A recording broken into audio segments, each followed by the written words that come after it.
As Dustin watched James run his mouth, his face became darker than a storm cloud. He never expected that James would shift the blame to the victim instead. Not only did he feel no remorse for his wrongdoing, he even dumped all the blame on Dustin. His actions made Dustin's blood boil. "How dare you, Dustin? I never thought you could sink to such lows. You couldn't woo my daughter, so you decided to resort to such abominable actions? You're a demon wearing a human's face." Florence screamed hatefully. "H, I saw through your faux gentlemanly demeanor a long time ago.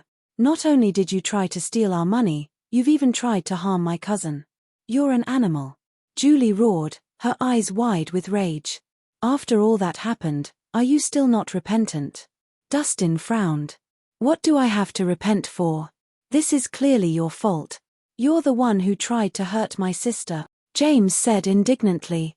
With his mother backing him, he had nothing to fear. "You animal, don't touch my daughter again." Florence gave Dustin a fierce shove before forcefully snatching the unconscious Dahlia from his arms. "Mom, this bastard is truly wretched." Not only was he harboring repulsive intentions toward Dahlia, he even had someone chop my hand off. "This time, you need to do right by me," James wailed, playing the victim. "You really need a good beating." Dustin finally reached his breaking point. He raised his hand and slapped James across the face. James was hit so hard that he was lifted off the ground. His nose and mouth twisted to one side as his head cracked against the wall, and he passed out. "Asshole, how dare you continue hurting people?" Florence yelled, her face furious. "Rhys, you're a huge bully." Both Julie and Florence were aflame with righteous indignation. However, they knew they couldn't beat him. Otherwise, they would have gotten violent from the very start. "I don't want to waste my breath talking to you.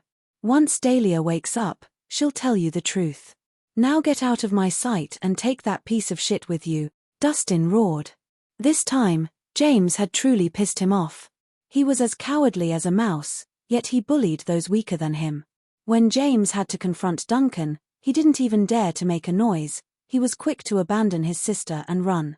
And now, after being rescued, he was still trying to manipulate the truth to frame Dustin and throw him under the bus.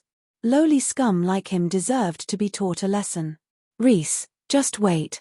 This isn't over. You beat my son and hurt my daughter. I will get justice." After a series of animated curses, Florence finally left indignantly with her family. She knew that Dustin was very skilled in combat, so she only dared to use her mouth and not her hands. Of course, she had made up her mind to blackmail him miserably after this. In the best-case scenario, she might be able to get that piece of land where the buildings were. The night flew by. The next morning, when the first ray of sunlight filtered through the windows of one of the rooms in the Ansdale South Hospital, Dahlia finally opened her eyes after a night of being unconscious. At that moment, Florence happened to walk in with a tray of breakfast. "Dahlia, you're awake. How do you feel? Does it hurt anywhere?" "Mom, what am I doing here?" Dahlia rubbed her head, feeling woozy. "Dahlia, you were drugged yesterday. I was worried about you, so I brought you to the hospital." Florence explained. "Drugged?" Dahlia thought about it long and hard before finally recalling what happened in the casino last night. She had drank 2 glasses and said out with no recollection of what happened afterward, but it seemed like she was safe. "This is all that bastard's fault. If Dustin didn't harbor any ill intentions toward you and your brother, none of this would have happened to the both of you." Florence exploded. "Dustin? What does any of this have to do with him?" Dahlia was puzzled.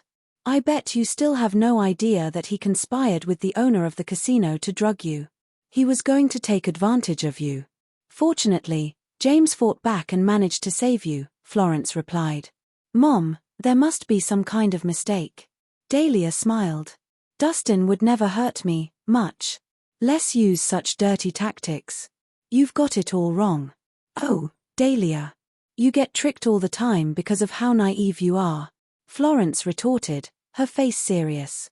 "You should never judge a book by its cover. Dustin may look like a good man, but he's actually rotten to the core." "Mom, Dustin isn't that kind of person." Dahlia frowned in displeasure. She knew what kind of man Dustin was, And he definitely wasn't the kind of person Florence was describing. You didn't get to witness how disgusting he truly is last night. He didn't just touch you, he also beat James up. Thanks to that, your brother is still unconscious in the hospital right now. Florence fumed. Dustin beat up James? No way. Dahlia was skeptical. I saw it with my own eyes. Why would I lie to you? Your aunt and cousin were there too. You can ask them if you don't believe me. Florence retorted confidently. I know Dustin very well. If he hit James, then James must have done something wrong, Dahlia quickly replied.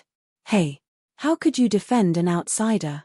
James is the victim here, yet you're defending that bastard. What on earth are you thinking? Florence shrieked. Mom, there must be a misunderstanding. I refuse to believe that Dustin would hit someone for no reason. Dahlia shook her head adamantly. Although she wasn't sure about what happened yesterday night, Dustin clearly helped get her to safety because she had left him a text before going to the casino as a precaution. That brute hit James because he was angry that his tricks got exposed. Florence seethed. I still dash before Dahlia could continue her sentence. Julie barged into the room anxiously, yelling, Aunt Florence, bad news. James' condition suddenly took a turn for the worse, and has been sent to the operating room. What? The operating room? Florence was shocked. Wasn't he fine last night? Why did his condition suddenly worsen? I'm not too sure either, but the doctor said that things were very serious. You should hurry over immediately, Julie urged. Right, let's go. Florence quickly dashed out of the room. Dahlia immediately put on her shoes and followed after her mother. When they reached the operating room waiting room, they could do nothing but pace and wait anxiously for the results. It wasn't until 3 hours later that the doors opened again, and several doctors and nurses emerged, looking drained. Doctor, how is my son doing? Is he all right? Florence asked fearfully. The surgeon sighed regretfully and replied, I'm sorry. We tried our best, but we were unable to bring the patient back. He has passed away. What? Everyone was shocked, their faces frozen in disbelief. Dead? As if struck by lightning, Florence's knees went weak, and she sank to the floor devastated.